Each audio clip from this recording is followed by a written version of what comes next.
But నార్మల్గా జలుబు చేసినప్పుడు జనరల్గా మనకు ఊపిరి కరెక్ట్గా రాదు కాబట్టి గురక అనేది వస్తూ ఉంటుంది.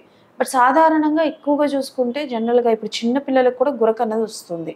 సో గురక రావడానికి గల రీజన్స్ ఏంటి? గురక అనేది ఒకప్పుడు అనుకునే వాళ్ళు గురక పెట్టి నిద్రపోతున్నాడు అంటే చాలా బాగా నిద్రపోతున్నాడని. But that is a wrong thing actually. It's ఒక రాంగ్ కాన్సెప్ట్. గురక అనేది మీకు అప్పర్ ఎయిర్వేలో అంటే ముక్కు నుంచి స్వరపేటిక వరకు ఉన్న అప్పర్ ఎయిర్ శ్వాసనాళాల్లో ఎటువంటి అడ్డంకులు ఉన్నా కూడా మీకు గురక రావచ్చు. ఈ గురక అనేది చిన్నపిల్లల్లో వస్తున్నట్టు టాన్సిల్స్ ఎన్లార్జ్ కావడం కానీ, ఎడినాయిడ్స్ అని ముక్కు వెనుక భాగంలో ఉండే లింఫ్ గ్లాండ్స్ ఎన్లార్జ్ అయ్యి ఆ ముక్కుని అబ్స్ట్రక్ట్ చేసినప్పుడు జనరల్లో చిన్నపిల్లల్లో గురక రావడం జరుగుతుంది.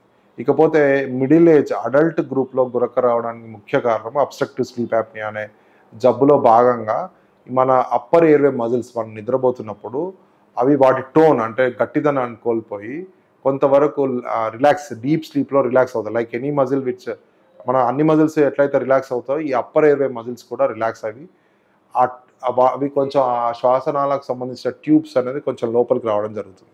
ఆ టంగ్ అనేది మనం పడుకున్నప్పుడు బ్యాక్ ఫాలో అయ్యి ఉవ్వులా కనుక పెద్దగా ఉంటే ఇవన్నీ ఒక that upper airway becomes నారోడ్.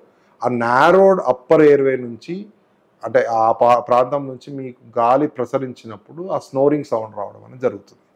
So that is the symptom of upper airway obstruction. Out of 100 పీపుల్స్లో మెన్స్ అండ్ ఉమెన్స్ని కలిపి ఉంచితే ఎక్కువగా మెన్స్కే వస్తుంది గురక అనేది. విమెన్స్కి చాలా రేర్గా వస్తుంది. Can you tell me the reasons? Usually అంటే before menopause usually the oestrogen is called somewhat protective for women.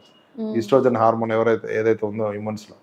So మేల్స్లో ఆ ఈస్ట్రోజన్ హార్మోన్ అంత ఎక్కువ ఉండదు కాబట్టి it's more common in males అంటారు. బట్ వన్స్ మెనోపాజ్ వస్తే it's more or less equal to both of them. And obesity కనుకున్నట్టయితే it's more or less equal to both of them. యూజువల్గా తక్కువ ఉండడానికి somewhat oestrogen might be responsible in adult age group, young women. Okay. So but when it comes to after 40 it's more or less same to both of them. Yes, yeah. True. Thank you so much. చాలా విషయాలు చెప్పారు, మాకు తెలియని విషయాలన్నీ share చేసుకున్నారు. Thank you so much. Thank you. Hi everyone, నేను మీ వేదిక. Please subscribe to Volgo Health. Don't forget.